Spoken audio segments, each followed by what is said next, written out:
জঙ্গলে যখন তুমি যাচ্ছ তখন কিন্তু ভয় পাচ্ছ বাঘটাকে দেখে, বা চারিদিকে তাকিয়ে দেখছো বাঘ শিয়ালটা আসছে না তো, কামড়াতে পারো তো, কেন?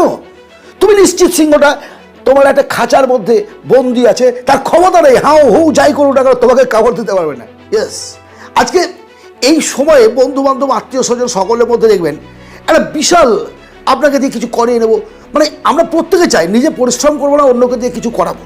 কিন্তু যদি আপনি সত্যি কথা নিজের জীবনের উন্নতি নিজে না করতে চান তাহলে পরে কেউ করে দেবে না।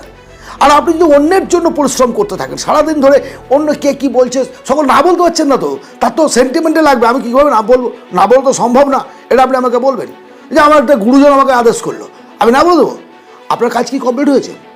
আপনার কাজ কি কমপ্লিট হয়েছে? যদি সেই দিনের সেই সময়ের কাজ আপনার কমপ্লিট হয়ে থাকে তাহলে আপনার না বলার প্রয়োজন নেই, আপনি করে দিন। কিন্তু যদি আপনার কাজ কমপ্লিট না থাকে, আপনি যদি কাজটাকে পেন্ডিং করে দিয়ে আপনি তার কাজ করতে যান, তাহলে কিন্তু আপনি আপনার জীবনে পিছিয়ে গেলেন, আপনি উন্নতি করছেন তার।